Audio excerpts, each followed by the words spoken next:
Hello everybody, hey, Barb here, and this is Barb's Sclero-What adventures for today. And so I just kind of wanted to come on here today and explain pulmonary capillary hemangiomatosis a little bit better. And I'm coming on this video today with no makeup, sans makeup, you guys. You will not see me without makeup very often, but I'm sure there will be plenty that you'll see me without makeup.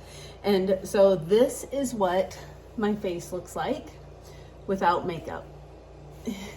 You see all these red little spots, and they are along my neckline. Also, for a scleroderma patient, this is called telangiectasia. There is no amount of facial help that can fix it because it's actually happening on the inside. It's the blood vessels kind of coming to the surface and then exploding. And so the way my doctor has explained it to me is this is similar to what is happening inside my lungs. And so I did not do a lung biopsy to diagnose the PCH. We are looking at my history and all that has happened and the progression of the illness and my CT scans and my 6-minute walk test and my pulmonary function test and all of the tests for many, many years. I've been doing pulmonary function tests for the last about 16 years. And so we can watch the progression of how it has happened. And so there were a few other illnesses that they were possibly looking into.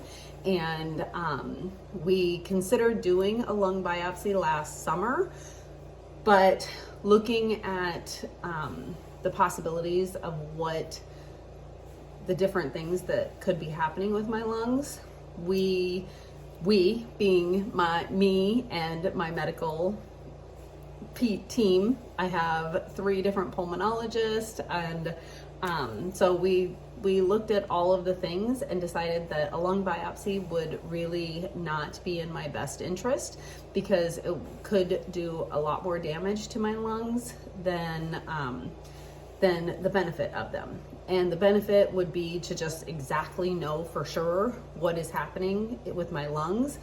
But if at the time it was PCH, it would definitely damage my lungs.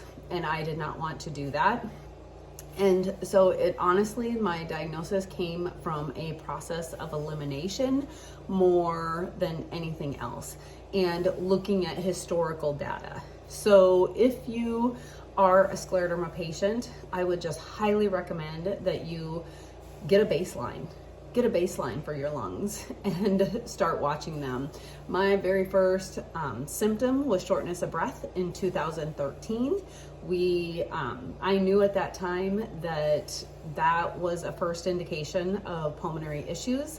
We had actually already been doing PFTs and yearly echoes for quite a while before that.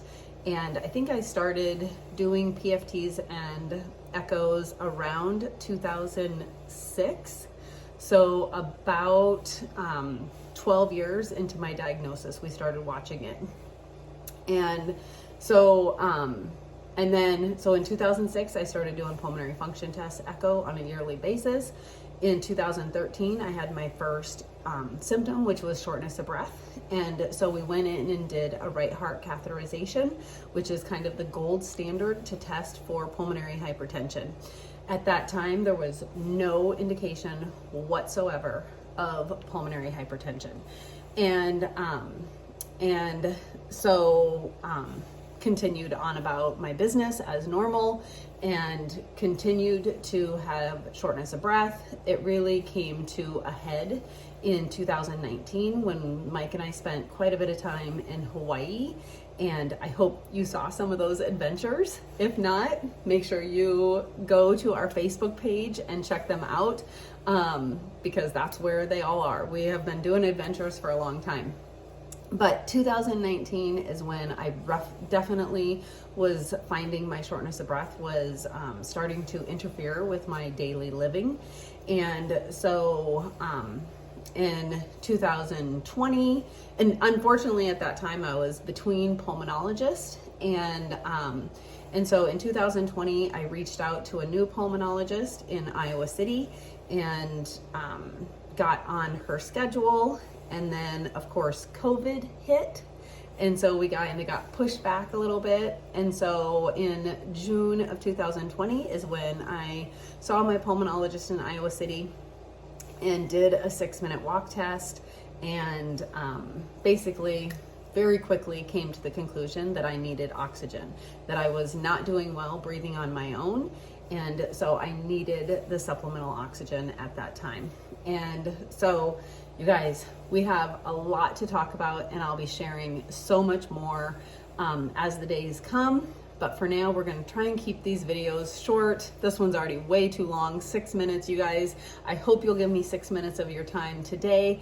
But these videos will be posted forever, so you can always come back and watch them later.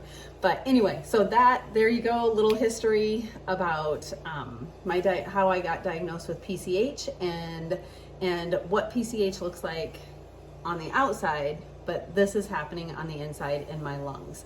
So the red spots, that's what's happening in my lungs.